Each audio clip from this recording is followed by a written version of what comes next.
Prova foi iniciada, presidente. Ok, bom dia, dando início ao turno matinal do dia 21/10 da segunda turma ordinária da terceira Câmara, da terceira sessão do CAF. Bom dia, doutor Vinícius. Bom dia a todos. Bom dia, doutor Walker.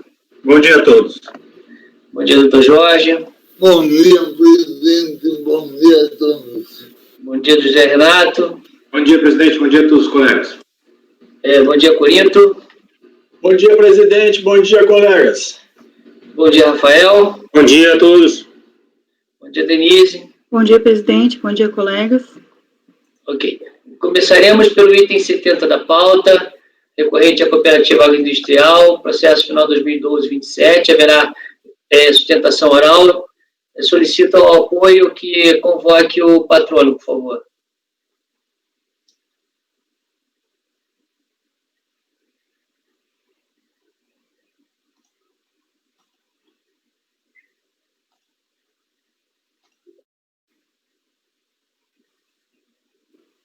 Roberto, você ouviu?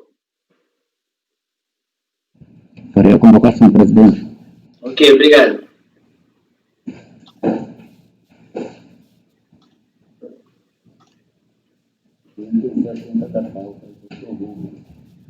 Eu posso ajudar agora. Favor a encerrar a mensagem privada do Estado.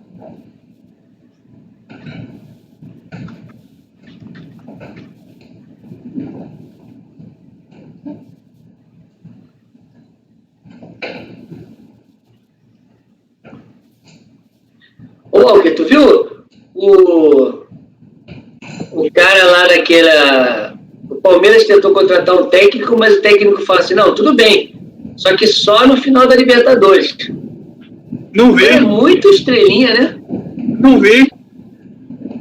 Não, ele tentou contratar aquele do Del Valle. Não foi bem isso aí, não. Ele falou, não tem mundial, eu não vou. Foi isso que aconteceu. Ah, entendi. Tá. Eu não vi isso aí, não. Oi? Eu não vi, não. Tá, ok, obrigado, tô aguardando. Não, eu vi hoje de manhã que o Palmeiras desistiu dele, falando, olha, não dá pra ficar esperando a hora que acabar Ele bem quer, né? Tem uns caras que são muito pedantes, né, cara? O cara já é estrelinha, pô. E o Palmeiras não tá na Libertadores também? Olha, ele só ia trocar. Bom dia, doutor. Bom dia. O senhor está nos ouvindo? Nos vendo? Ouço e vejo muito bem. Muito obrigado. Então, ok. Zé, você saiu da... Saiu sua câmera, Zé. Okay. Tô aqui. Esse teu acesso de escada é complicado. Não, aqui. Eu tive uma interconexão. Não, tudo bem. Eu só quero te falar, vamos tentar jogar rápido hoje, porque me falaram que Porto Velho, aqui pela televisão, vai cair um temporal que vai acabar com a cidade. Essa noite já acabou, essa noite já está complicada aqui pra gente. Mas tranquilo. Doutora Denise, a senhora já está com a palavra. Ok, presidente. Trata-se o presente processo de pedido de ressarcimento de crédito, de número final 105, referente a créditos de contribuição para o financiamento da Seguridade Social, o regime da não cumulatividade inerente a vendas do mercado interno, com suspensão, isenção, alíquota zero e não incidência, no montante de R$ 1.735.000. Permanecem ao final do quarto trimestre de 2005, cumulado com declarações de compensação. Conforme informações constantes do despacho decisório, de folhas 42 e 77, o pleito do contribuinte foi indeferido parcialmente até o valor do crédito reconhecido no importe de R$ 1.590.000 e homologar parcialmente até o limite de hora reconhecida as compensações relacionadas. Do procedimento fiscal. Para confirmação dos valores declarados como origem dos créditos a descontar em relação à aquisição de mercadorias, matérias-primas, insumos, custos e despesas aos encargos que geram direito a crédito, a autoridade fiscal relata que efetuou auditorias das memórias de cálculo e procedeu às conferências fiscais de notas fiscais de entrada, de ordem de onde foram levados em conta o valor das notas fiscais dos fornecedores, a descrição do produto constante na nota, respectiva classificação CFOP e em relação com o seu processo produtivo. Também foram efetuadas consultas aos sistemas informatizados da Receita Federal, elaborados planilhas para se verificar o correto enquadramento dos códigos fiscais de operação CFOP, nas respectivas linhas do DACOM e realizadas conferências por amostragem de totais declarados nos livros do contribuinte, com o objetivo de detectar possíveis erros ou omissões. Da análise do crédito requerido, as compensações declaradas sobre o teor das prescrições legais atinentes a seu objeto, a autoridade competente aduz que, diante das inconsistências identificadas, foram efetuados vários ajustes necessários relativos às aquisições de bens para revenda, aquisições de bens e serviços não enquadrados como insumos, despesas de aluguéis, encargos de depreciação de bens do ativo imobilizado, a seguir relacionados que alteraram o valor a ser restituído ou compensado. Por fim, a fiscalização relata, para os fins de apuração do real saldo final do crédito referente ao pedido em epígrafe, foi considerado o crédito restante do terceiro trimestre de 2005, após as restituições e compensações dos PERDECOMPs relativos àquele período. Assim, se faz necessário zerar todo o estoque do crédito do mercado interno não tributado, uma vez que esse crédito dito ressarcível já foi utilizado em outros PER. Das alegações da manifestação de conformidade, eu vou deixar para o patrono, que vai fazer a defesa. A lide foi decidida pela 4ª turma em Florianópolis, que, por unanimidade de votos, julgou improcedente a manifestação de inconformidade nos termos da emenda que segue abaixo. O relatório, presidente. Ok, doutora. Bom dia, doutor. São 9h14. O senhor tem 15 minutos regimentais. Muito obrigado, senhor presidente, senhores conselheiros. Conforme já consta no relatório da Auditoria Fiscal, a fiscalização glosou da base de créditos, informado na linha 1, ficha 6A e 16A da DACOM, notas fiscais que foram escrituradas pelo contribuinte sob os códigos de CFOP 1556 e 2556, bem como relativos à aquisição de combustíveis por usuário final escriturados sob os códigos CFOP 1653 e 2653. Da mesma forma, glosou dessa linha notas fiscais que teriam sido escrituradas pelo contribuinte sob os códigos CFOP 1101 e 2101. Segundo a autoridade fiscal, essas notas fiscais foram glosadas por não se tratarem de bens adquiridos para revenda. No entanto, a recorrente demonstrou, nos anexos 2 e 3 da manifestação de inconformidade, que, a despeito de terem sido escrituradas equivocadamente sob os códigos de CFOP de uso e consumo, tratam-se de aquisições de bens utilizados como insumos na fabricação de rações destinadas à alimentação de animais. Mostrou ainda que as notas fiscais arroladas no anexo 5, a despeito de terem sido informadas na linha 1, das fichas 6A e 16A da DACOM, correspondem a bens utilizados como insumos de produção e, como tais, geram direito a crédito de PIS e de COFINS. Não obstante, a decisão recorrida manteve a glosa do crédito, adotando o mesmo entendimento da autoridade fiscal. No entanto, a decisão recorrida merece reforma porque o erro cometido pelo contribuinte, registrando documentos fiscais com código CFOP incorreto, ou mesmo o lançamento de valores em linha incorreta na DACOM, não é motivo suficiente para a glosa do crédito. Não se pode esquecer que é o direito material que faz emergir o direito subjetivo do contribuinte ao crédito, sendo as obrigações acessórias apenas instrumentos criados pela administração tributária para facilitar o controle, a fiscalização e a arrecadação tributária. Contudo, tanto a autoridade fiscal quanto a turma julgadora se ativeram apenas à forma em detrimento do direito material, de maneira que é devida à correção do julgado recorrido. Superada essa questão, é de se ver que, a despeito dos equívocos nos registros fiscais e nas informações na DACOM, é indiscutível que os itens glosados são efetivamente insumos de produção e geram direito ao desconto de crédito na forma do artigo 3, inciso 2, das leis 10.637 e 10.833. Com efeito, cotejando os relatórios que integram os anexos 2 e 3 da manifestação de inconformidade, verifica-se claramente que se trata de aquisição de rações para alimentação de animais e outros bens diversos, utilizados como insumo na indústria de derivados de soja, componentes para lubrificação das máquinas e materiais utilizados para tratamento de água nas caldeiras industriais, de trigo, materiais de embalagem e testes de qualidade utilizados nas unidades de resfriamento de leite. De igual modo, examinando o relatório que constitui o anexo 5 da manifestação de inconformidade, se constata que se trata de insumos de produção, de embalagens, ingredientes para a ração e ingredientes para a farinha, o que pode ser confirmado pela visualização dos relatórios que constituem os anexos 2, 3 e 5 da manifestação de inconformidade.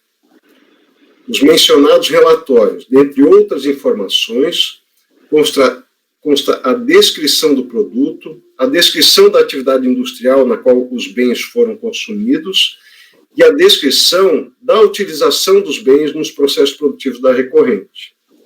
Com essas informações, não restam dúvidas de que os bens glosados foram utilizados como insumo na produção de bens ou produtos destinados à venda e geram direito a crédito da contribuição para o PIS e para a COFINS. Assim, não há como deixar de reconhecer a condição de insumo no caso das aquisições de rações para alimentação de animais, conforme as notas fiscais constantes no anexo 2, folhas 133 a 136, pois trata-se de bens absolutamente essenciais para a criação de animais. O mesmo deve-se dizer em relação às notas fiscais constantes no anexo 3, folha 137 a folha 139, pois se trata de bens utilizados como insumo na indústria de derivados de soja, de trigo em relação aos testes de qualidade e utilizados na unidade de resfriamento de leite.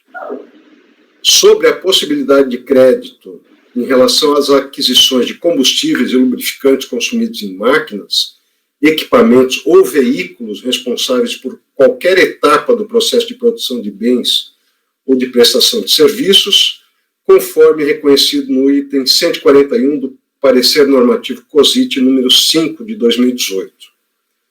Sobre os produtos para tratamento de água e testes de qualidade, o item 53 do mesmo parecer normativo também é expresso quanto ao direito de crédito.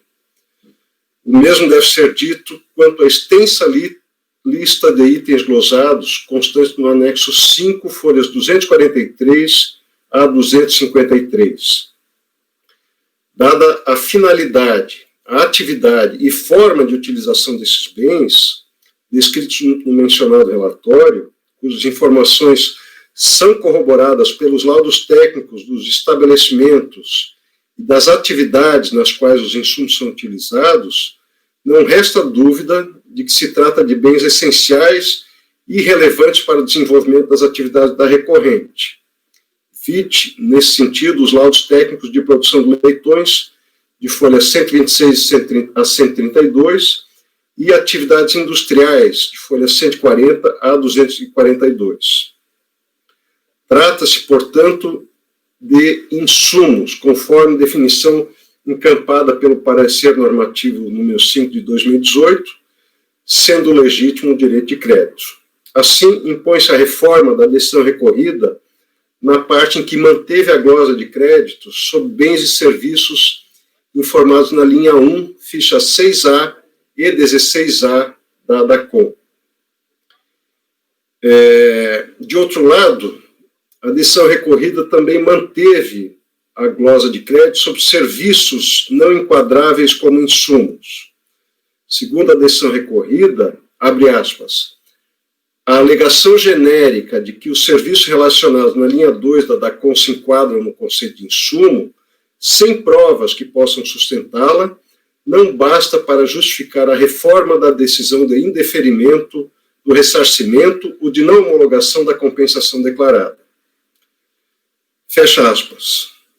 No entanto, essa decisão merece reforma também nesse aspecto. Primeiro, porque o despacho decisório foi proferido à luz das disposições das instruções normativas da Secretaria da Receita Federal 247 de 2002 e 404 de 2004, as quais foram definitivamente julgadas ilegais pelo STJ.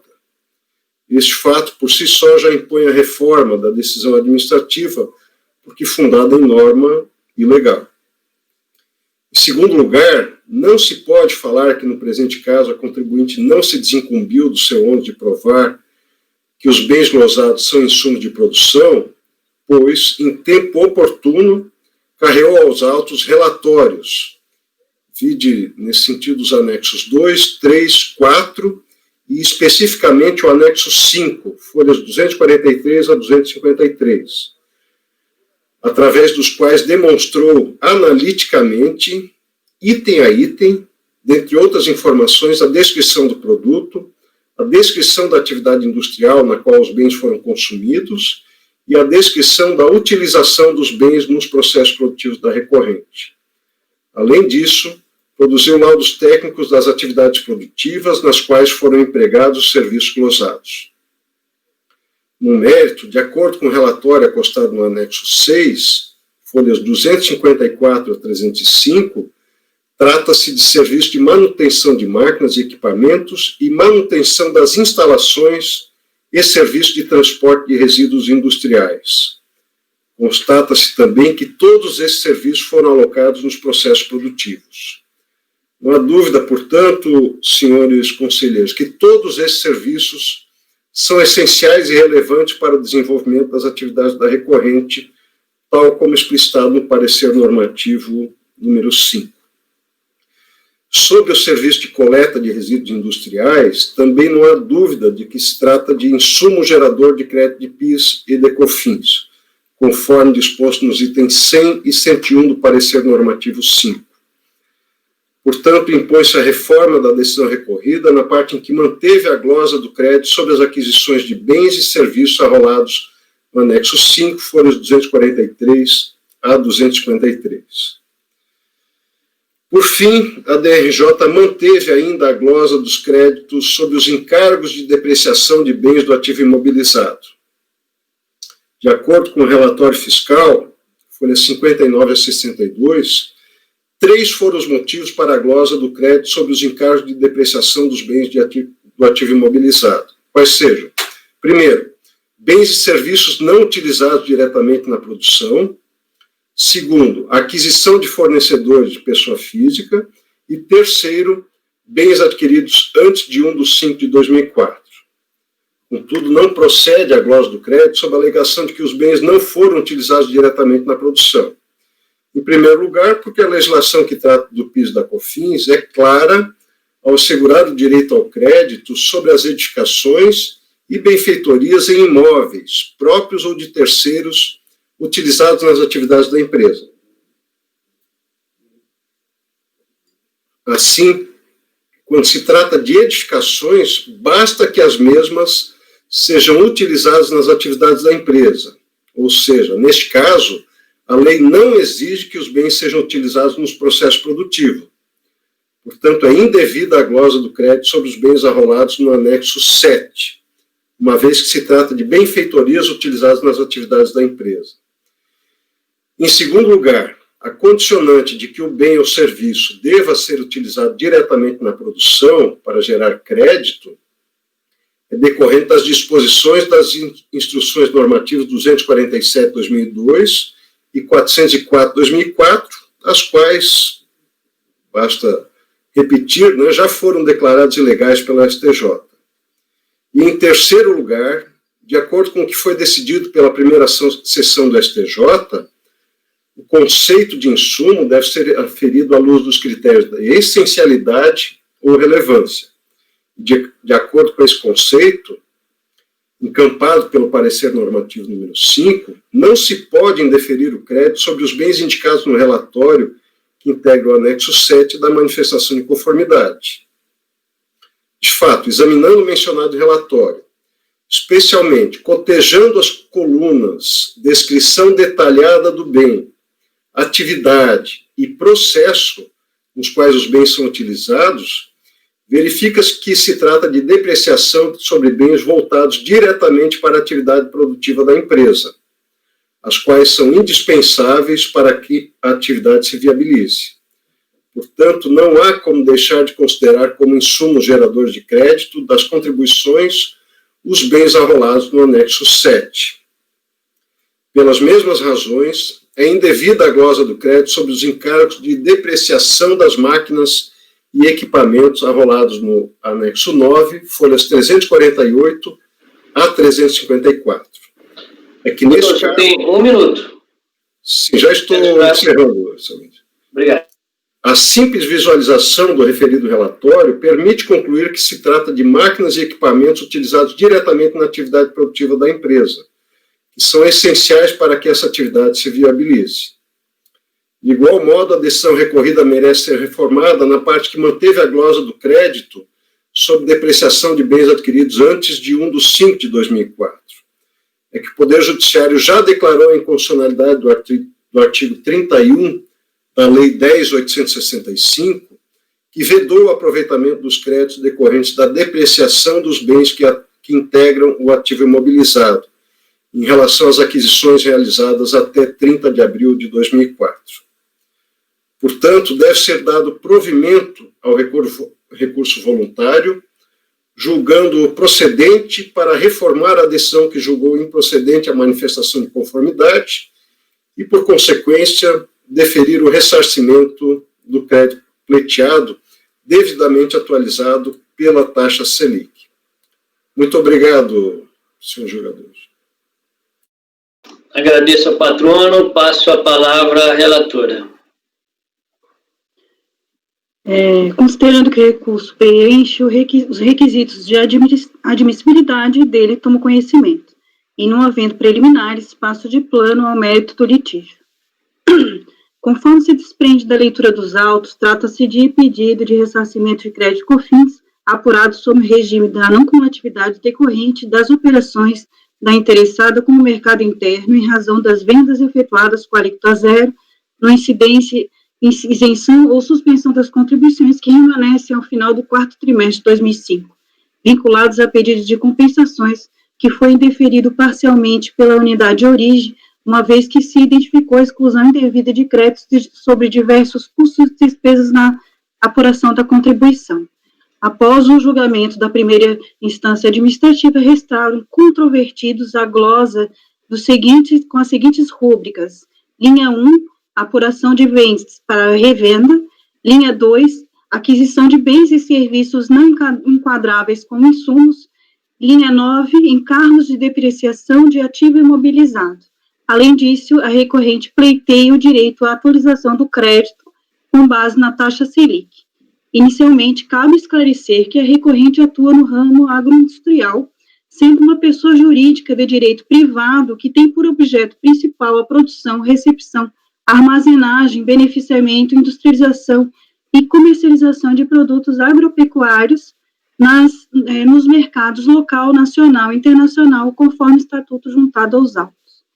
A respeito do conceito de insumos, adoto e transcrevo o recente voto proferido pelo ilustre conselheiro Paulo Guilherme. Aqui eu vou dispensar a leitura, porque é de conhecimento de todos, né? Ok. Vamos lá, então, para a página 15, vê se é isso. Isso, página 15, no final. Referente a glosas de aquisições de bens para revenda, linha 1, ficha 6A e 16A do DACOM. A fiscalização, conforme TVF, juntado às folhas tais dos autos, acusou-se haver inconsistências que alteraram o valor a ser restituído da compensação. A glosa diz respeito aos bens incluídos no CFOPs incorretos. Nesse ponto, a fiscalização entendeu tratar-se de bens de uso de consumo não passíveis de creditamento e teria concluído com base justamente no CFOP utilizado pelo contribuinte. A respeito da glosa, o despacho considerou o seguinte: na relação de notas fiscais de aquisição de bens para revenda, a requerente incluiu algumas notas fiscais cujos códigos fiscais de operação se refere a compras de materiais de uso e consumo do próprio estabelecimento do adquirente, outros que se refere a compra de combustíveis pelo adquirente, outros que se refere a compra de combustíveis por usuário final, e ainda outros que se refere a compras para industrialização, ou seja, tais CFOPs não são relativos a aquisições de bens para revenda. Além disso, verificada a natureza das mercadorias contidas nas citadas notas fiscais, percebe-se claramente que essas podem ter sido utilizadas nas diversas atividades da empresa que fazem uso exatamente dessas mercadorias. Assim, pelo fato de que as notas fiscais podem ter sido utilizadas no DACOM, tanto nessa linha de bens para revenda, quanto na linha de bens utilizados como insumo, ou pelo simples fato de essas mercadorias terem sido utilizadas em outras atividades da empresa, diferente de bens a revenda de bens, essas notas foram glosadas por não se tratar de bens adquiridos para revenda. A planilha contendo os itens glosados se encontra gravada na mídia digital, ou uma cópia juntada ao anexo físico do dossiê. Abaixo relaciona alguns itens glosados em virtude do não enquadramento dos bens adquiridos para revenda, como prediz a legislação. Saco plástico liso de 25 quilos, saco para farinha de soja, tostado e moído, hexano, ração pré-inicial, granel. Esse entendimento, como se viu, foi mantido pela DRJ. Eu vou dispensar a leitura. No tocante dos bens incluídos na DACOM, nos campos relativos a bens para revenda, a interessada alegou que, na verdade, se referia a aquisições de bens que gerariam crédito. Explica a recorrente que a autoridade fiscal, por um equívoco, considerou os bens como adquiridos eram para revenda e não para industrialização. E aduz, em que pese o equívoco incorrido pela recorrente ao lançar no livro de entradas nos CFOPs incorretos, devem ser incluídos para fins de base de cálculo de crédito de PIS e COFINS na linha 2 da DACOM, bens utilizados como insumos. Defende que o mero erro cometido pelo contribuinte, registrado nos documentos fiscais do Código CFOP incorretos, ou mesmo lançamento de valores na linha incorreta no DACOM, não é motivo suficiente para a glosa do crédito, sem análise adicional sobre a legitimidade do crédito. Nesse aspecto, entendo que assiste a razão à recorrente. Antes de analisar propriamente o direito creditório relativo a esses bens, vale esclarecer que o contribuinte indicou CFOPs incorretos, bens das mais variadas naturezas e com mais diversas aplicações. Nesse ponto, importa esclarecer que, diversamente do que sugere as decisões da DRF e a DRJ, o eventual erro na indicação do CFOP não tem cordão de alterar na natureza dos bens adquiridos pela recorrente. O presente equívoco não é suficiente para desqualificar um insumo, especialmente tendo em vista que, para PIS e COFINS, essa essência nada é insumo. Para tudo vai depender da relação com a atividade, de maneira ou de modo de sua utilização. Esse fato, por si só, não é motivo suficiente para simplesmente gozar a totalidade dos bens locados no referido campo, uma vez que nada obstaria a verificação da natureza de cada bem e a análise de se poderia ou não gerar crédito. Ressalta-se que não se trata de um assentimento da autoridade julgadora, mas do julgamento de se a autoridade fiscal poderia proceder à glosa por mero erro da interessada, escusando-se de analisar o direito material do crédito. Nesse sentido, eu colacionei algumas jurisprudências, a principal do Paulo Guilherme, que diz que o fundamento formal do indeferimento do pedido de ressarcimento por erro no preenchimento do tipo de crédito deve ser afastado, uma vez que provada a real natureza do crédito solicitado em ressarcimento. Além dessas premissas relatadas acima, é possível fazer uma análise prudente do crédito pela recorrente sobre as glosas efetuadas pela Receita Federal. Eu não sei se o presidente quer votar essa... Não, pode ir. No que tange a glosa, diz a recorrente que, na manifestação de inconformidade, a recorrente demonstrou que as notas fiscais arroladas no anexo 2 dos autos e no anexo 3, a despeito do que tem sido escrituradas equivocadamente nos códigos CFOP de uso em consumo, 1556, 2556, 1653, 2653, trata-se de aquisições de bens utilizados como insumos na fabricação de ração destinada à alimentação de animais. Segundo a recorrente, com efeito, cotejando os relatórios da íntegra, verifica-se claramente que se trata de rações para alimentos de animais e outros bens diversos utilizados no insumo na indústria de derivados de soja, componentes para lubrificação de máquinas, materiais utilizados para tratamento de água, utilizadas nas caldeiras industriais, de trigo, embalagem, material de embalagem e teste de qualidade utilizado no resfriamento do leite. Como dito anteriormente, a requerente atua no ramo agroindustrial, sendo uma pessoa jurídica de direito privado que tem por objetivo a produção de recepção, armazenagem, beneficiamento, industrialização e comercialização de produtos agropecuários, e adquire ração NCM 2909-9000, utilizado para a criação e produção de suínos na unidade preparadora de leitões, CNPJ tal. Conforme constatado pela DRJ, a empresa apresentou demonstrativos elaborados pela própria fiscalização, acrescido das informações pertinentes ao processo em que o bem ou serviço glosado foi alocado e laudo técnico contendo o fluxograma do processo produtivo.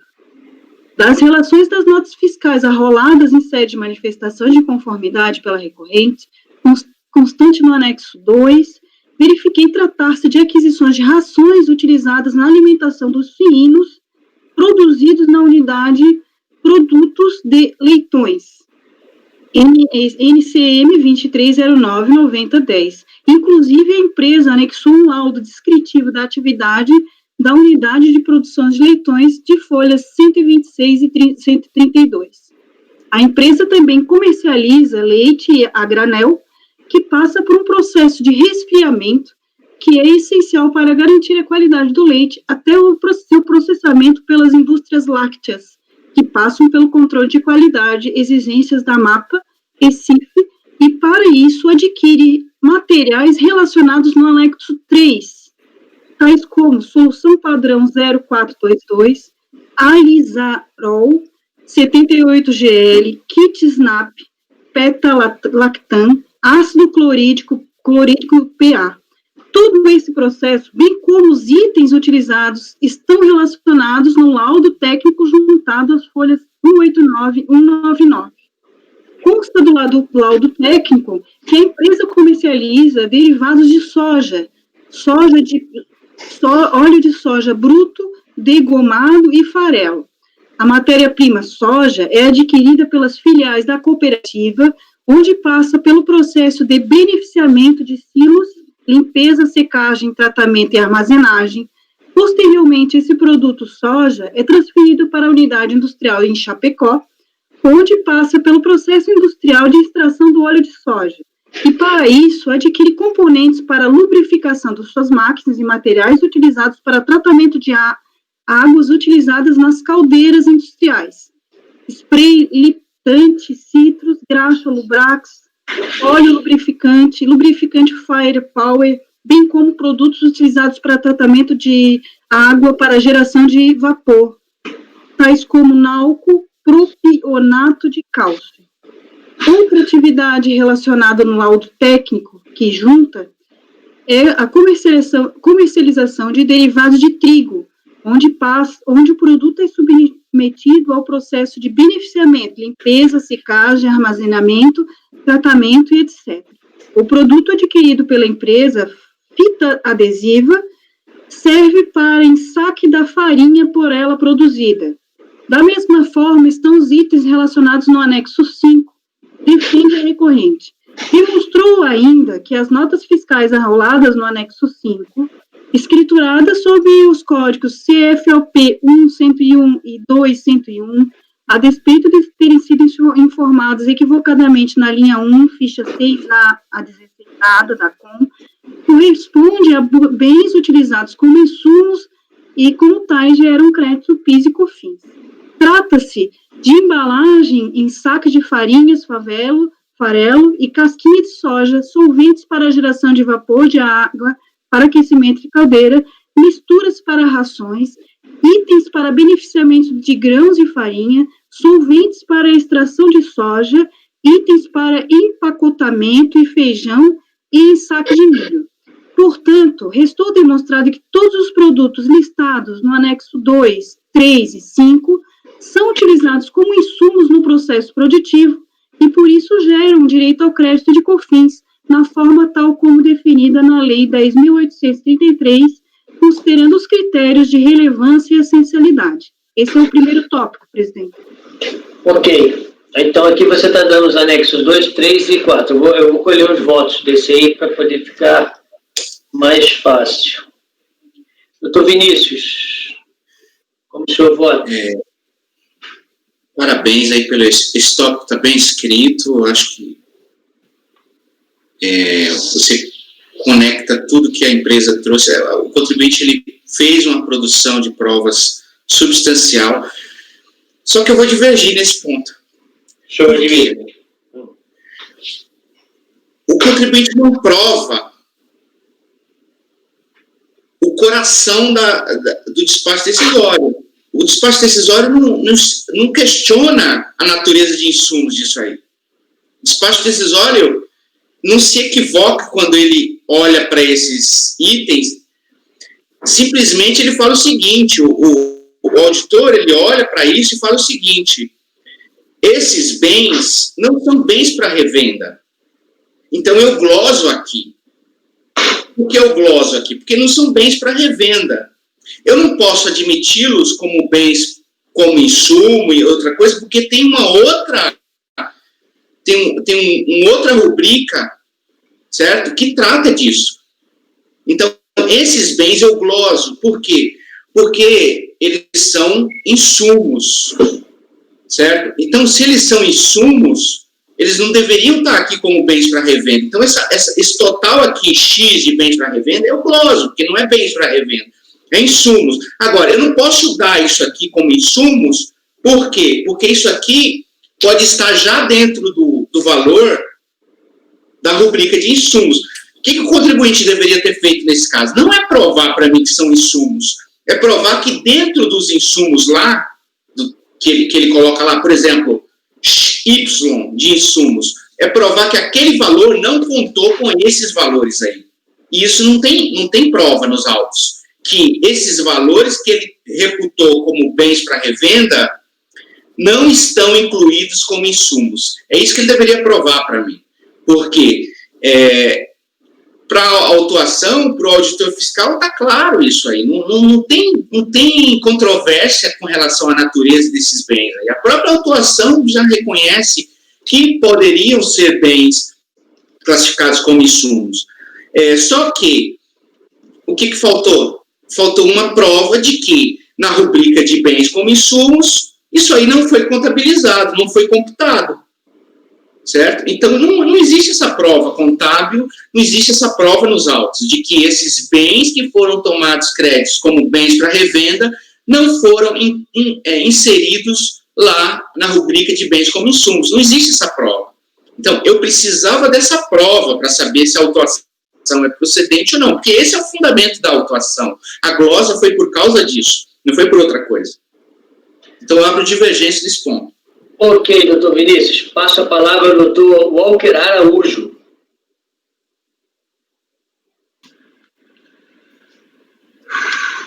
Presidente, eu acho acho que o contribuinte aqui, ele questiona isso, viu, Vinícius? Que ele fala que as notas, ele assume o erro, né?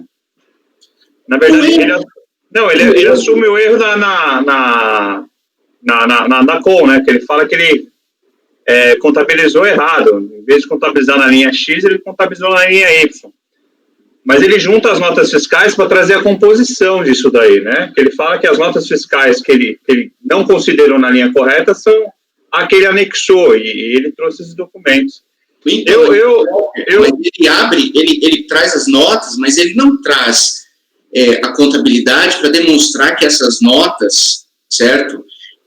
Essas notas não foram, que essas notas estavam dentro de insumos e que os insumos daquela ficha do DACOM não contaram já com elas.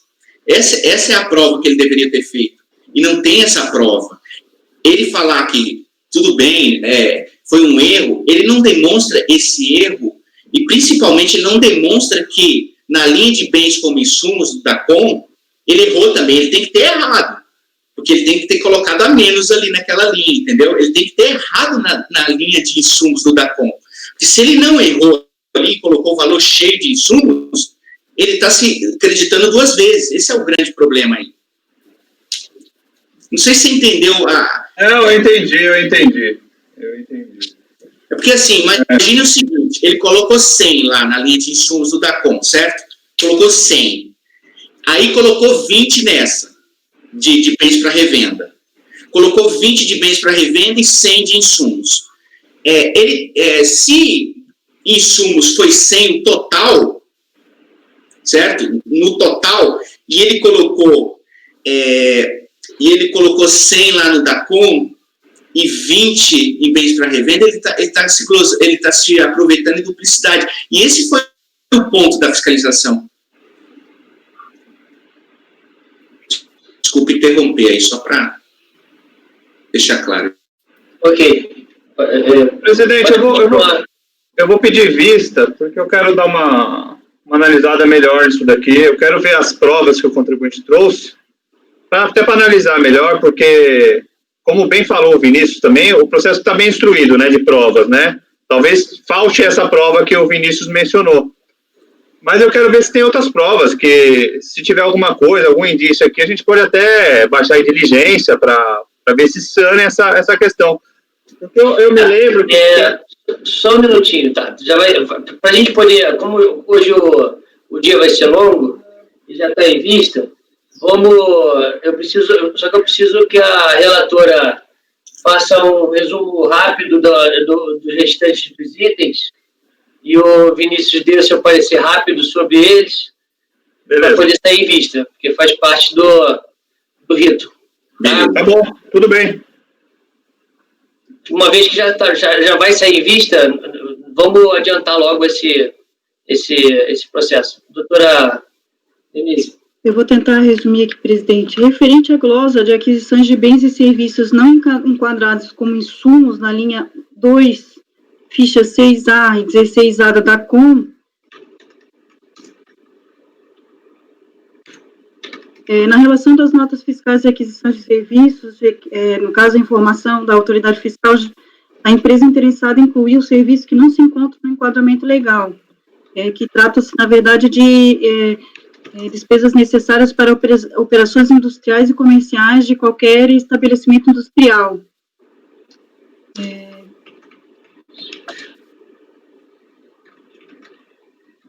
Despesas operacionais que, sem dúvidas, necessárias às atividades do contribuinte, mas que não podem ser utilizadas para gerar crédito.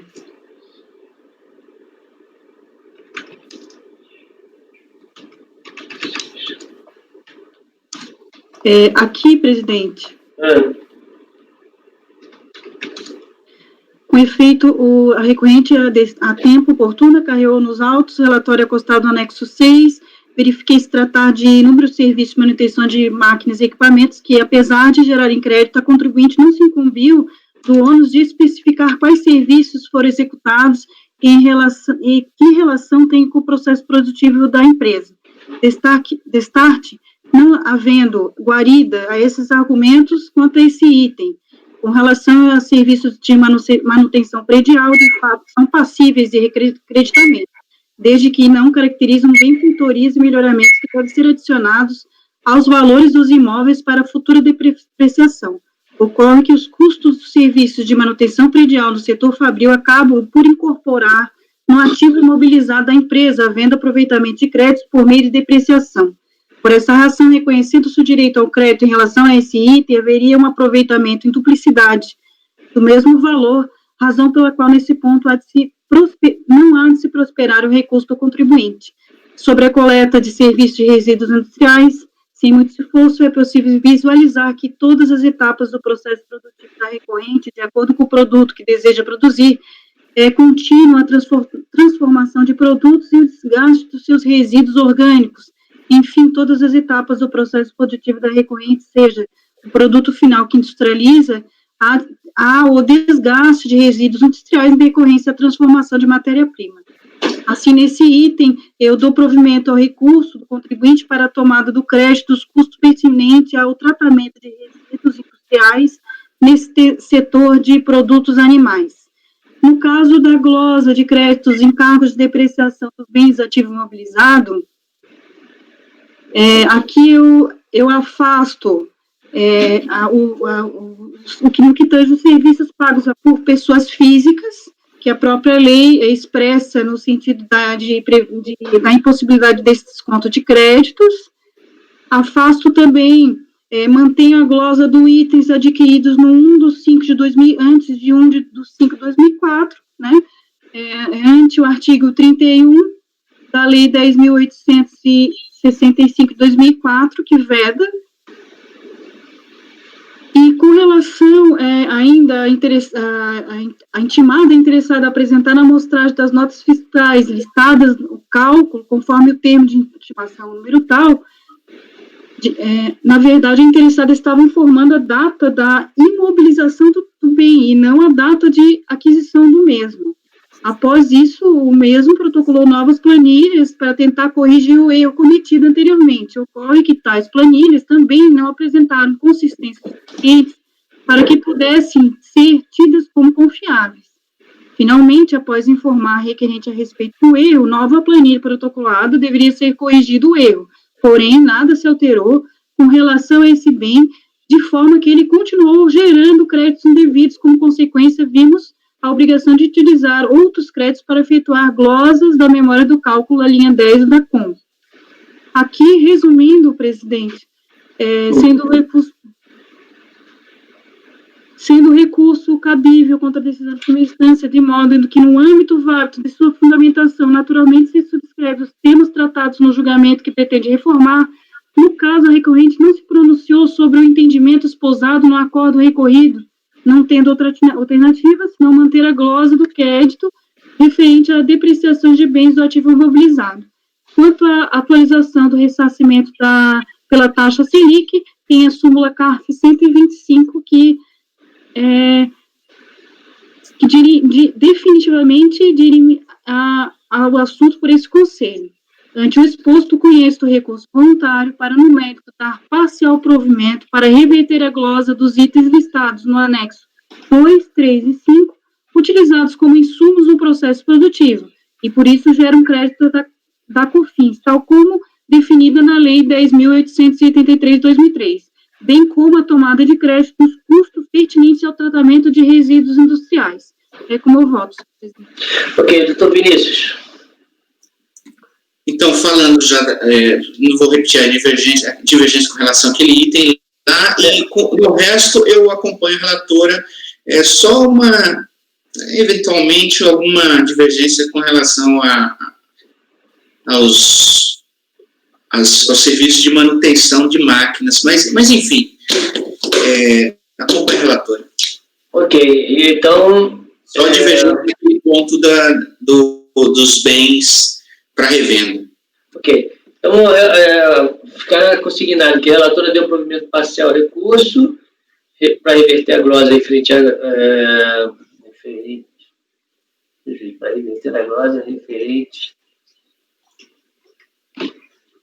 aos itens listados nos anexos 2, 3 e 5, bem como a tomada de créditos dos custos pertinentes ao tratamento de resíduos industriais. Vinícius divergiu quanto à reversão das glosas referentes aos itens listados nos anexos e o Walker pediu vistas. Ok? Doutor, o senhor ficou com alguma dúvida?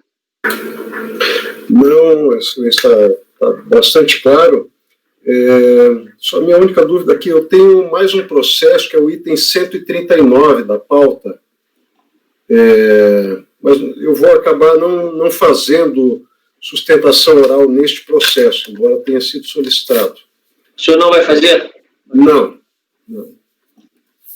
Tá, tudo bem. Eu ia chamar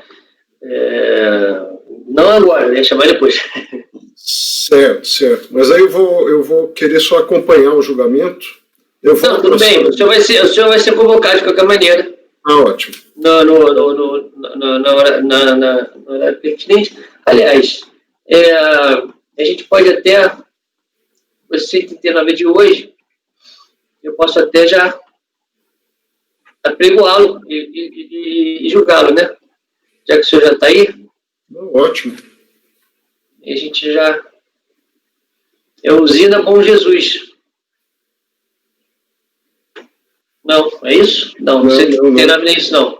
É Cooperáguas Cooperativa Industrial. Isso, Cooperáguas. E nesse processo, então, o senhor não vai sustentar, então? Não vou sustentar. Tá, então eu vou consignar aqui o patrono. Doutor, então vamos lá, é o processo 139 da pauta, Cooperáguas, processo final 2013, de relatoria do doutor Vinícius, que já está com a palavra. Vou consignar que o patrono abriu mão da sustentação. Doutor Vinícius. Ok.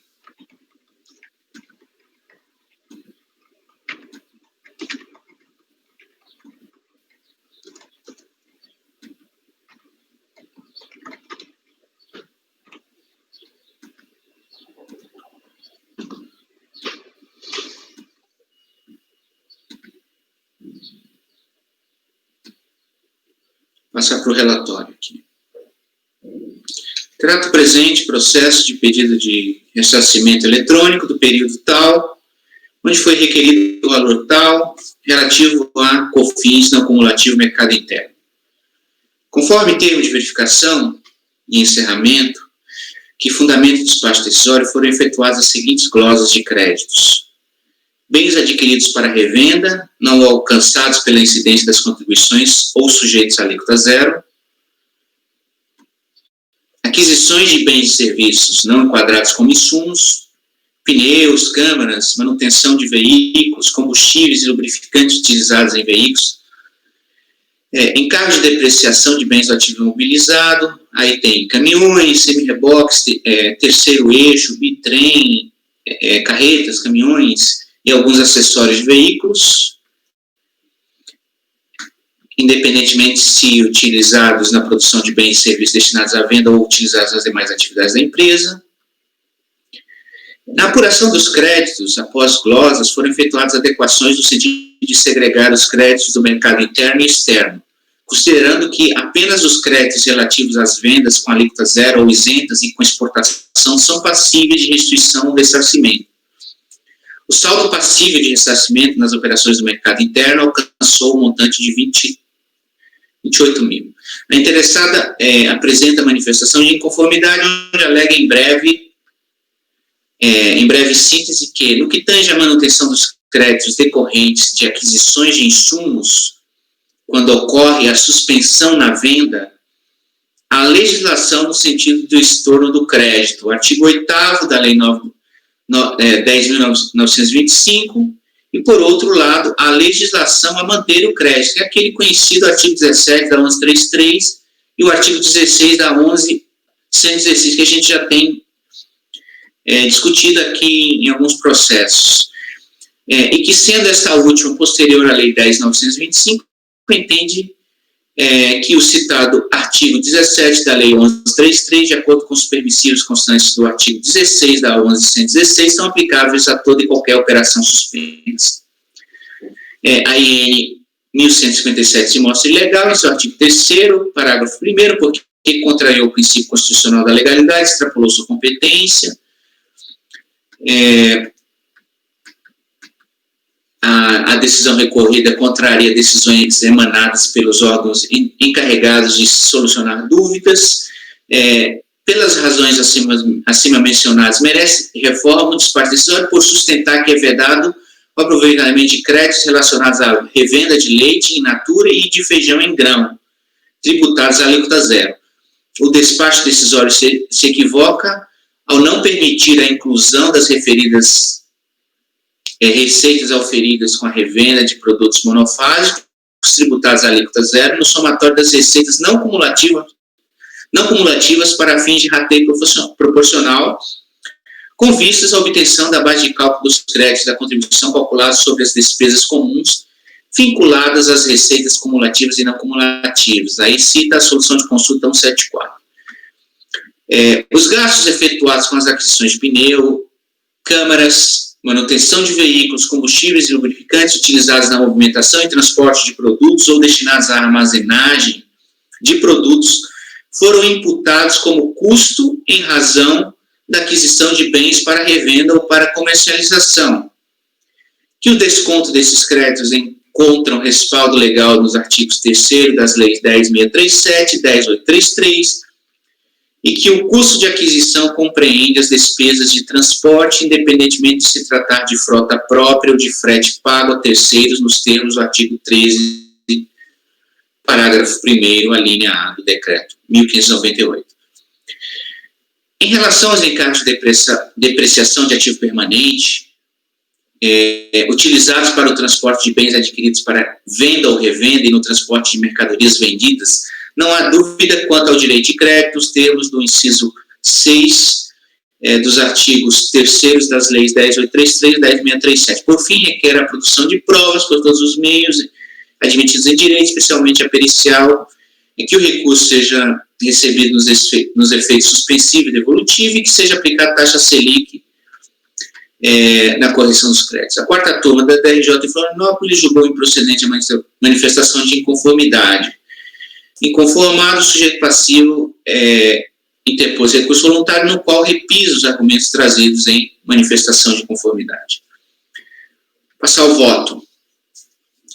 O recurso voluntário tempestivo preenche os requisitos de admissibilidade. A controvérsia gira em torno das seguintes matérias. Número 1, glosa de créditos vinculados a bens adquiridos para revenda. Número 2, inclusão de receitas de bens monofásicos para fins de rateio proporcional.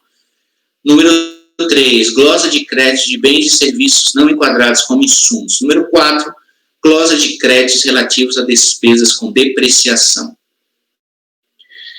Antes de analisarmos cada um dos tópicos acima enunciados, faz-se necessário trazer considerações fundamentais sobre o conceito de insumos no contexto do PIS/COFINS não cumulativos que será adotado neste voto.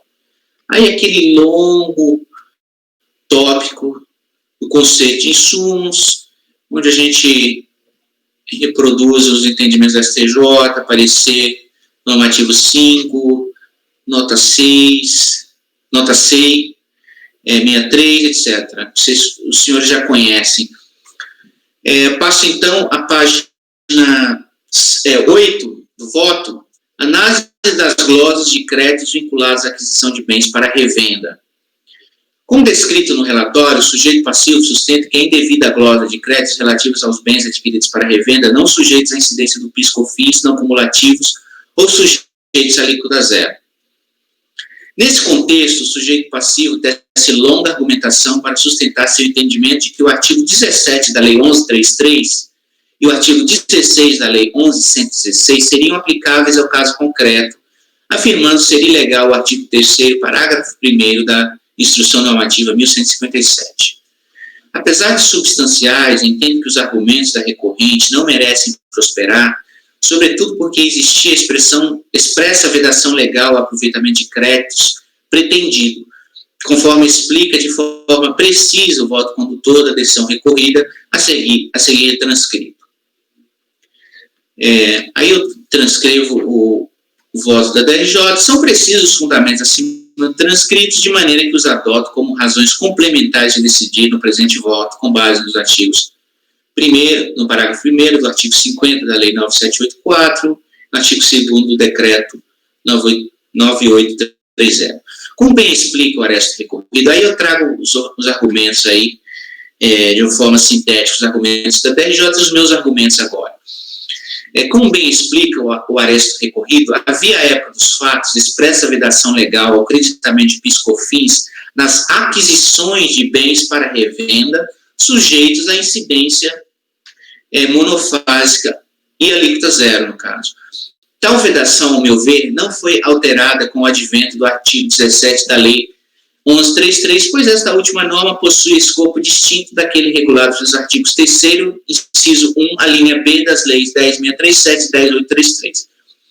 O referido artigo 17 tem como objetivo resguardar a manutenção de créditos de PIS/COFINS, mesmo que estejam relacionados a operações de vendas desoneradas. Nessa esteira, como bem sublinhou a decisão recorrida, a mencionada norma se volta a assegurar a manutenção de créditos que já seriam aproveitados na dedução do valor da contribuição devida nas operações de vendas tributadas. Assim, o artigo 17 não traz uma regra geral aplicável a todas as vedações de creditamento de PIS/COFINS anteriores, ao contrário de que entende a recorrente, a referida norma apenas assegura que a exoneração de PIS/COFINS nas operações de venda não impossibilite o aproveitamento de créditos nas aquisições de produtos que seriam já passíveis de creditamento se aplicados em vendas oneradas pelas referidas contribuições. Tal dispositivo se volta, portanto, ao afastamento de impedimento ao creditamento de PIS/COFINS que estejam relacionados a operações de vendas, afirmando a possibilidade de manutenção de crédito nas compras, ainda que as vendas sejam desoneradas. Desse modo, a norma do artigo 17 em nada alterou a vedação expressa de reconhecimento de crédito nas aquisições de bens para revenda não sujeitos à incidência das contribuições sociais ou com alíquota zero. Registre-se por oportuno que a própria decisão do STJ, citada pela recorrente, no julgamento do recurso especial 1267, relator ministro Mauro Campbell, apresenta o mesmo entendimento acima consignado, conforme claramente se observa na leitura da emenda e excertos do voto condutor daquela decisão. Eu reproduzo parte da decisão. Como se vê diversamente do que defende a recorrente, as aquisições das quais decorrem créditos da não cumulatividade devem estar sujeitas à sistemática da não cumulatividade.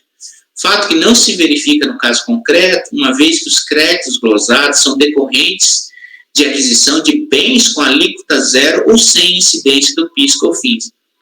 Pois bem, diante do exposto, entendo que qualquer argumentação em torno de alegação de violação de princípios jurídicos perde sua força diante da existência de regras legais explícitas, válidas e vigentes que impedem o reconhecimento dos créditos pleiteados pela recorrente. Nessa perspectiva, é evidente que não cabe a este colegiado afastar a regra legal sob argumentos que representaria ofensa a princípios tais como segurança jurídica, moralidade, não cumulatividade ou qualquer outro princípio. O reconhecimento do direito creditório em contradição à explícita proibição legal, sob o argumento de que o não reconhecimento representaria ofensa a quaisquer princípios, significa nítida declaração de inconstitucionalidade de norma jurídica válida e vigente. Tal atribuição é dada a este colegiado, conforme o súmula CARF número 2. Saliente-se ademais que qualquer interpretação do artigo 17 da Lei 11.333 que leve ao esvaziamento do conteúdo de regras legais válidas e vigentes, não afastadas por qualquer ato normativo emanado por órgão ou autoridade competente, como são as vedações enunciadas nos artigos 3º das leis 10.637 e 10.833, representa, ao meu ver, violação às proibições acima transcritas. Não cabe, não cabe a este colegiado afastar a aplicação de normas válidas, seja por entender que violaria princípios diversos, seja por adotar qualquer linha hermenêutica que, em última análise, venha esvaziar seu conteúdo.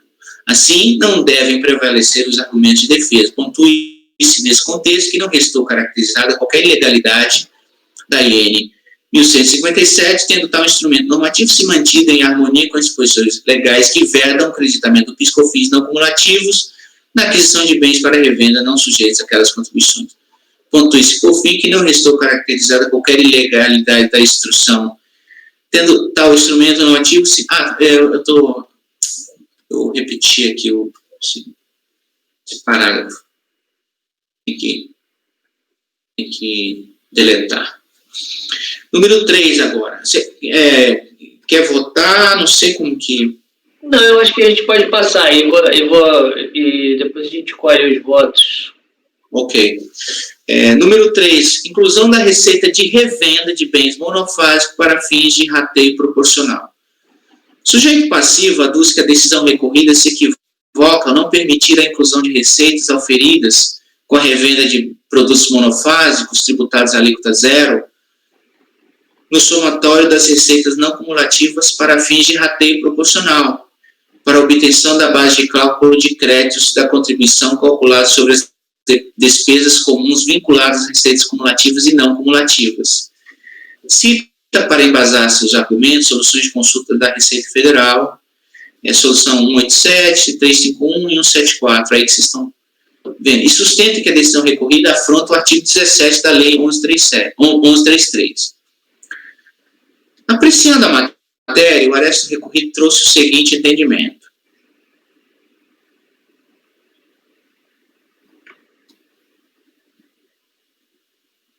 Eu vou só sublinhar aí um ponto do aresto recorrido, que ele sintetiza todo esse entendimento, depois eu retomo essas questões, esses argumentos no meu voto. Verifique-se, portanto, que os créditos relativos a custos, despesas e encargos em comum vinculados às vendas com alíquota zero poderão ser utilizados para compensação ou ressarcimento, desde que não puderem ser utilizados na dedução de débitos das respectivas contribuições.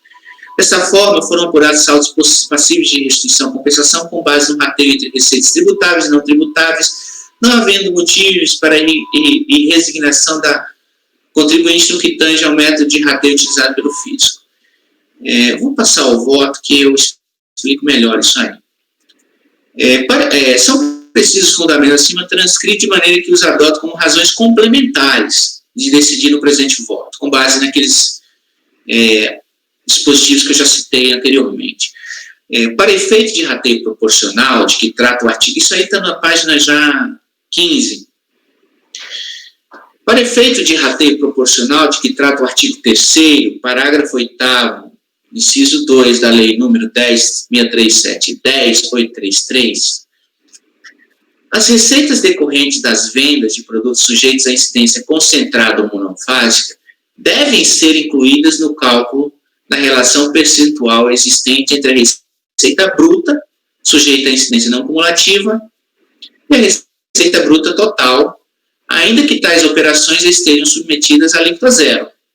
Nessa linha, há entendimento fixado pela própria Receita Federal, tendo sido exarados, por exemplo, a solução de divergência COSIT número 3, de 2016, e o ato declaratório interpretativo número 4, de 2016.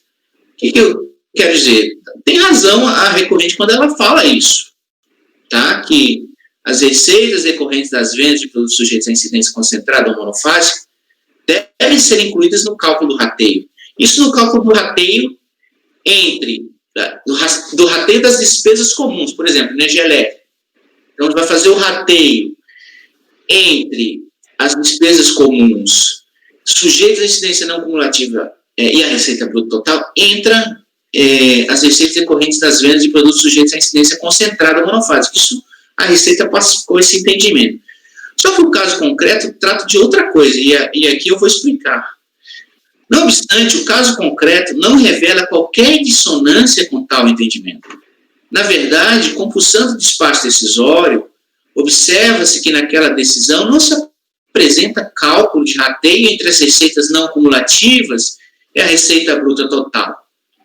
A tabela com a apuração dos créditos constantes do item 2.3 do despacho decisório já parte dos créditos relacionados ao regime não cumulativo, não existindo qualquer cálculo de rateio entre receitas não cumulativas e cumulativas.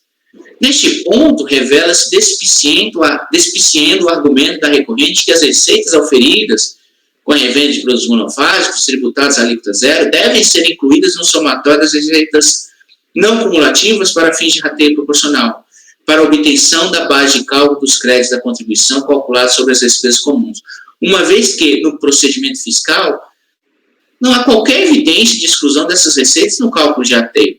Neste caso, caberia à recorrente demonstrar de forma específica e individualizada onde, precisamente, se encontra o erro, com elucidação do método e valores corretos a serem considerados e com a evidenciação de que a fiscalização tenha, de fato, excluído receitas indevidas na apuração do coeficiente entre receitas não cumulativas e cumulativas, para fins de determinação da parcela de despesas comuns que poderá ser creditada. É sobre tal rateio que tratam as soluções de consulta citadas pela recorrente. Pela análise do despacho decisório, depreende-se que a autoridade fiscal considera, no cálculo dos créditos básicos vinculados às despesas comuns, a proporção de crédito vinculado às receitas de revenda com suspensão, entre aspas. E, neste caso, a fiscalização adverte a inaplicabilidade do regime de suspensão e também aquelas tributadas no mercado interno. Então, o que a fiscalização já faz é partir daquele rateio entre não cumulativas e cumulativas, e o rateio que ela faz aí no despacho decisório é um outro rateio que não se aplica, que não é o rateio objeto da solução de consulta que a recorrente apresenta. Então, eu volto aqui. Neste contexto, como bem explicou o aresto recorrido, o despacho decisório apenas segrega entre os créditos básicos comuns aqueles que podem ser compensados e ressarcidos, ou seja, aqueles relacionados a vendas não tributadas de exportação, e aquela parcela que somente pode ser deduzida na apuração das contribuições do PIS/COFINS. Neste caso, aqueles créditos básicos comuns vinculados às receitas tributadas no mercado interno e aquelas com suspensão, entre aspas. Estas, lembre-se mais uma vez, atinentes, na verdade, à revenda de produtos. Então, o que acontece? Vocês se lembram que é uma regra básica do PIS/COFINS que as receitas não tributadas no mercado interno e as receitas sujeitas à exportação, os créditos vinculados a elas podem ser compensados e ressarcidos. Vocês se lembram disso, que isso é uma regra básica do PIS/COFINS. E os créditos básicos vinculados a receitas tributadas, eles são passíveis de creditamento, os créditos básicos.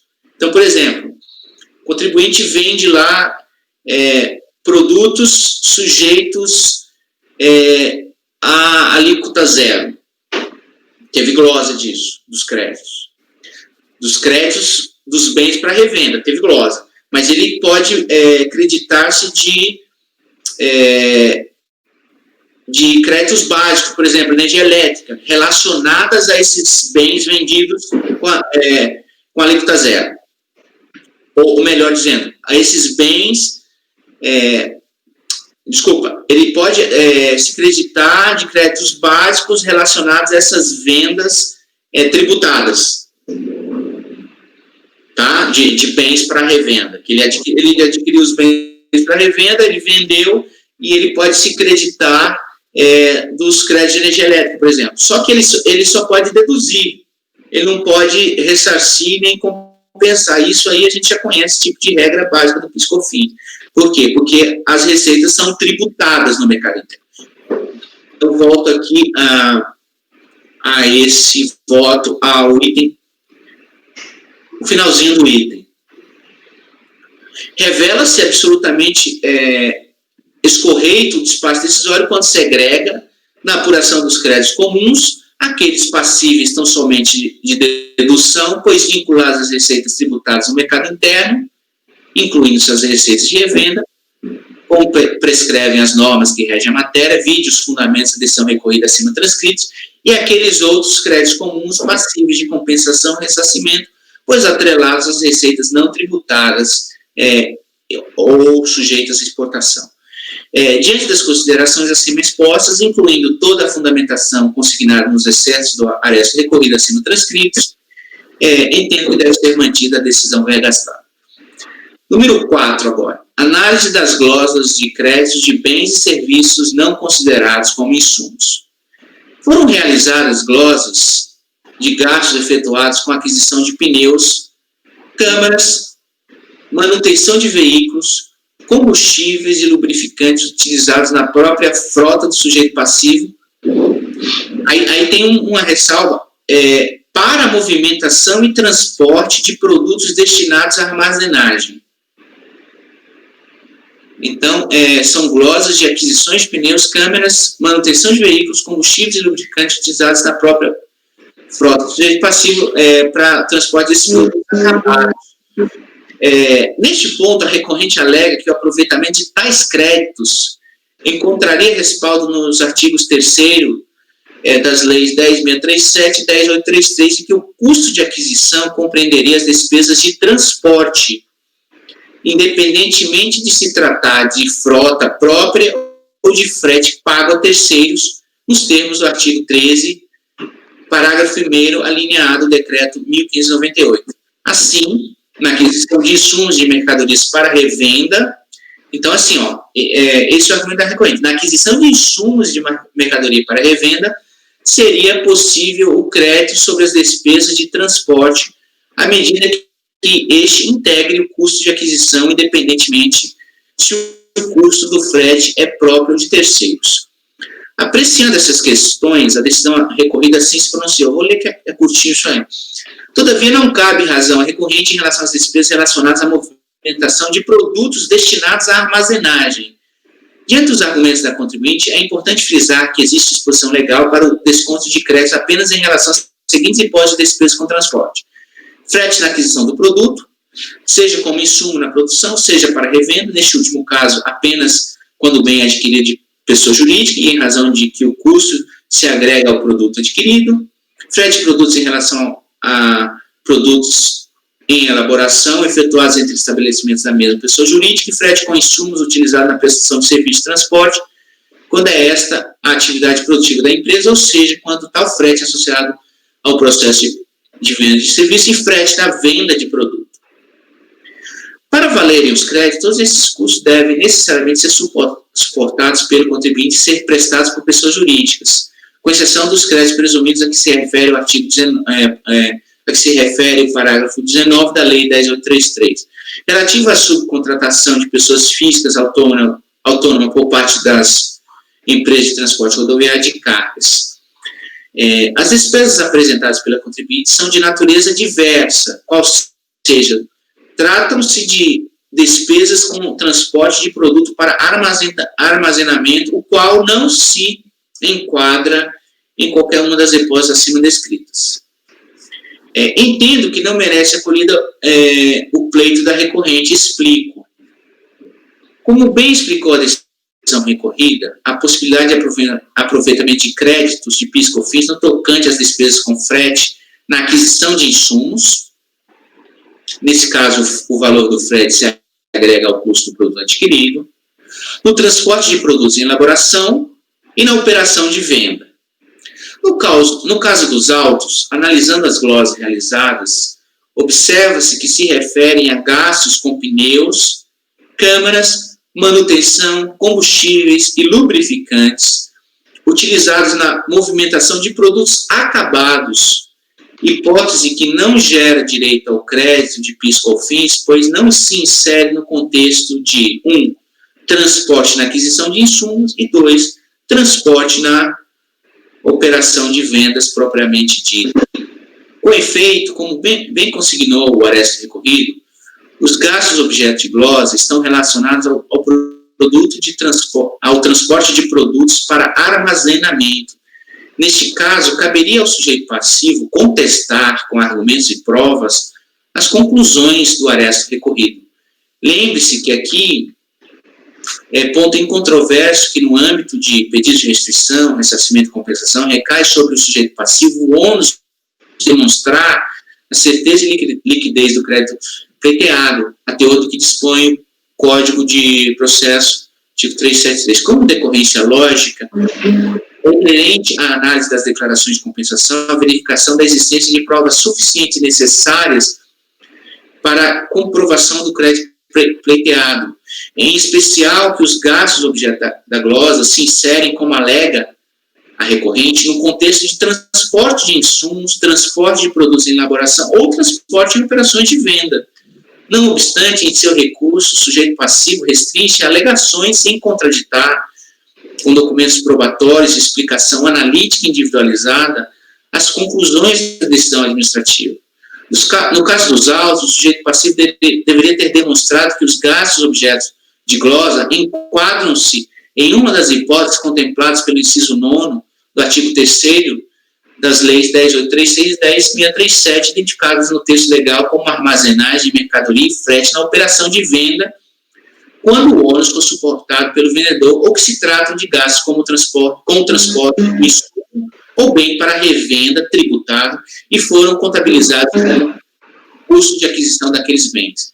Importa lembrar que, no tocante ao frete na aquisição de insumos, que a possibilidade de seu creditamento se dá precisamente pelo fato daquele dispêndio se integrar ao custo dos insumos ou dos produtos para revenda. Nesse caso, gastos com transporte próprio, os quais, naturalmente, isso aqui é um argumento suplementar, né, além daquele outro que eu já expliquei, que não foi provado que é aquisição de insumos. Então, ainda, além disso, importa lembrar que a possibilidade de seu creditamento se dá precisamente pelo fato daquele dispêndio integrar ao custo dos insumos ou dos produtos para revenda. Isso porque, aqui eu estou abrindo esse parênteses para explicar, porque tem conselheiros aqui que votam diferente desse tópico aqui. Então, esse tópico é um tópico autônomo para justificar, e serve para mim e não para alguns conselheiros. Nesse caso, gastos com transporte próprio, os quais naturalmente não integram o valor de aquisição do insumo, não representam, ao meu ver, possibilidade de creditamento do PIS/COFINS. Tratam-se, aliás, de dispêndios com serviços anteriores ao processo produtivo, não podendo, desse modo, se enquadrar no conceito de insumos.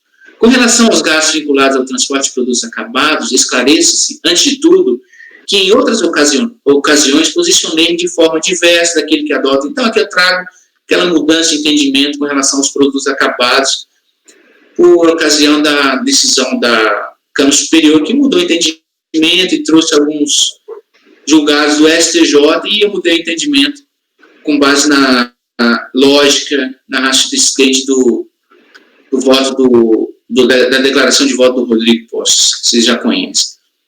Diante dos fundamentos acima expostos, considerando que a recorrente não trouxe qualquer contestação fundamentada com argumentos específicos e provas para embasá-los, da conclusão a que chegou o Aécio recorrido, a saber que os gastos com pneus, câmeras, manutenção de veículos, combustíveis e lubrificantes são relacionados ao transporte pelo próprio sujeito passivo de produtos destinados à armazenagem, voto pela manutenção das referidas glosas.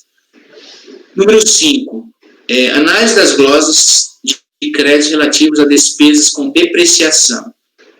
Segundo o despacho decisório, o sujeito passivo valeu-se de créditos relativos a despesas com depreciação da totalidade de seus veículos, entre os quais caminhões, semi-reboques, carretas, etc., e determinados acessórios de veículos, carretas, carrocerias, etc., independentemente de terem sido utilizados na produção de bens e serviços destinados à venda ou meramente utilizados nas demais atividades empresariais.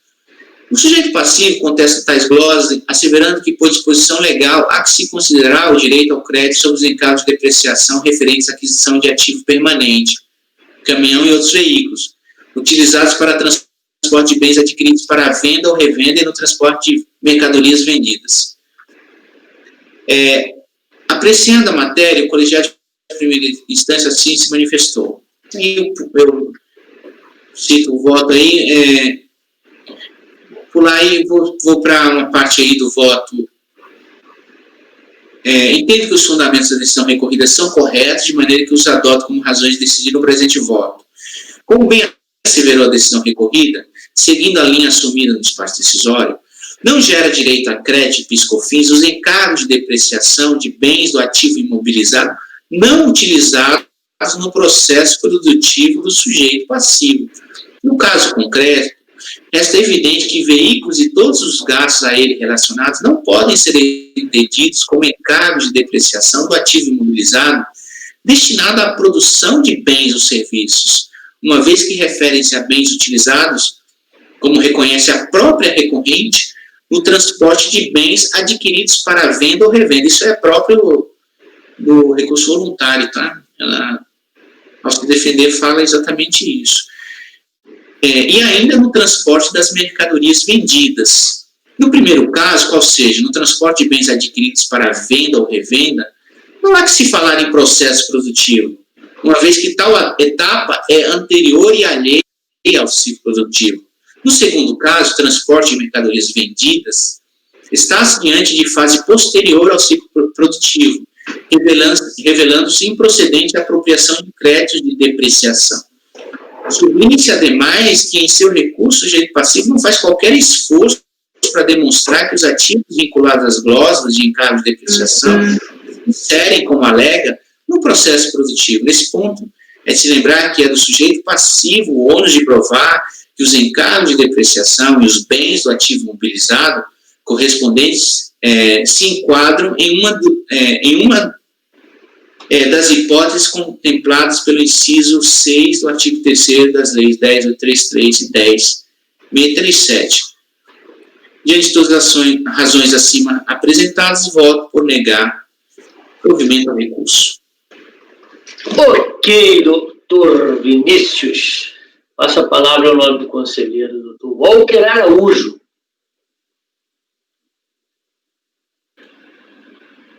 Esse último tópico aqui, eu estava pensando em abrir divergência, né? Porque a gente, eu pelo menos, né? Acho que eu, o Zé Renato, a gente dava o frete na aquisição de insumos não tributados, né?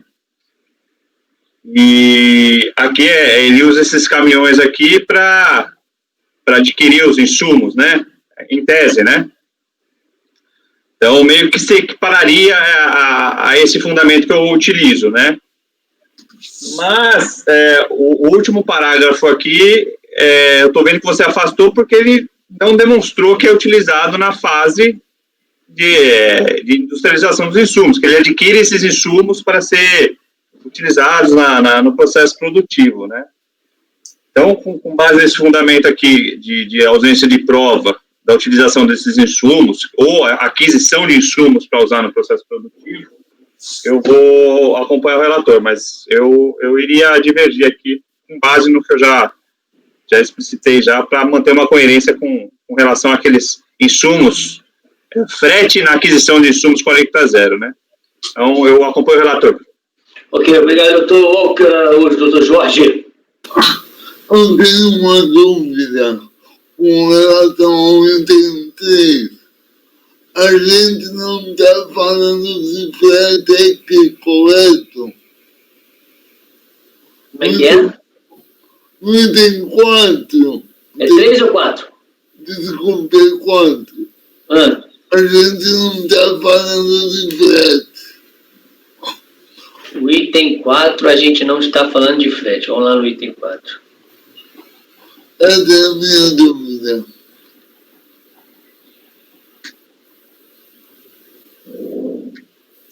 O item 4 é despesas com manutenção de veículos, que ele utiliza para fazer o transporte do produto acabado para armazenagem. Para armazenagem, não é de frete. Pelo que parece aqui, ele tem frota própria, né? Então, ele não pneus, câmeras. Ele tem frota própria. Então, ele quer se beneficiar do crédito aqui com as despesas que ele tem no caminhão que ele usa para fazer o transporte. Eu acho que é isso, né, Vinícius? Exatamente. Pneus, câmeras, combustíveis, lubrificantes, manutenção desses caminhões, esses caminhões que são utilizados para o transporte dos produtos da recorrente.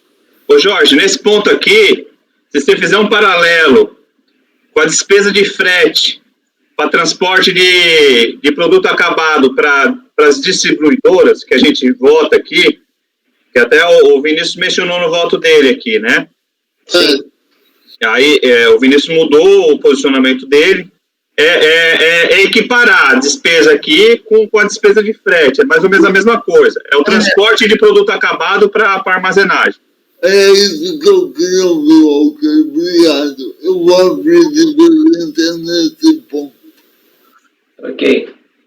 só queria chamar a atenção por um ponto nesse caso, Jorge. Você dá, só para entender exatamente o teu fundamento, porque de repente você não se aplicaria nesse caso. Só para chamar a atenção fática aqui. Você dá o frete por causa do inciso 9 lá, certo? Sim. Operações de venda, frete nas operações de venda. Sim. Aí você entende que operações de venda tem um conceito mais amplo, é isso? Correto. Só que aqui não é frete. Então, se você sim, mas tem a armazenagem, porque armazenagem e frete. O inciso 9 trata a armazenagem da mesma forma que trata o frete. Só que aqui também não é armazenagem, aqui é gasto com combustíveis, pneus e tudo mais. Então, você está chamando isso de frete também. Aí que tá. O que agora colocou que é um tratamento equiparado. Não. Não é um tratamento equiparado, porque olha só, não é uma despesa de armazenagem. Pensa, não é isso. Não, a equiparação que eu fiz aqui, Jorge, é com relação ao transporte de produto acabado por armazém. Isso. É isso. Se você entender que,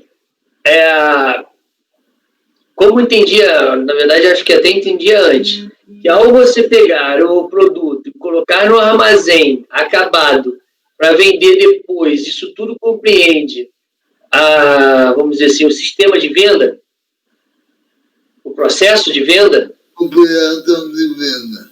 A operação de venda, mas veja bem, aqui a gente não está falando de frete. Não. A gente está falando de outra coisa. Eu acho que eu me pronunciei errado, eu não falei de frete. Manutenção dos veículos que transportam os produtos acabados para armazenagem. É diferente. Não é frete, eu vou comprar o relato. Não é igual. Isso é isso? Exato. Só para deixar claro que às vezes essa pequena diferença aí na questão fática pode... não, é a grande diferença, na verdade. Não é pequena, não. Mas para quem entende que o frete nesse transporte de produto acabado é concessível de crédito, vai dar aqui também, né? A linha é a mesma. Sei, tenho dúvida. Mas tudo bem. Eu não vou discutir. Eu vou comprar o relato. Ok. Zé Renato. Com o relator, presidente. Ok. Corinto. Acompanho. Rafael. Eu também acompanho, presidente. Doutora Denise. Com o relator, presidente. Eu também acompanho o relator. Então, foi negado o provimento por unanimidade. A patrona acompanhou o julgamento, dispensando a sustentação oral. Doutor, o senhor ficou com alguma dúvida? Não, sem dúvida. Muito obrigado, presidente. Ok, vou estar copiando esse mesmo resultado para os demais, que vai 140, 141, 142, 143, 144, vamos ver até onde vai. Vai até o 148. São os representantes, são os repetitivos daquele paradigma. Ok, doutor? Muito obrigado. Agradeço a presença do senhor e tenha um bom dia. Igualmente. Até logo.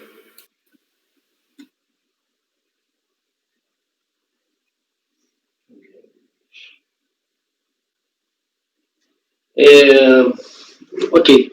Senhores, aqui a gente terminou 139. Vocês querem o intervalo agora ou quer mais um pouco? Intervalo? Então tá, são 9h40, 9h55, 15 minutos de intervalo, senhores. Beleza. Abraço para todos. Valeu. Para a gravação, doutor? Tem esse detalhezinho. Doutor, cadê ele? Tá ali. Alberto, por favor, pare a gravação.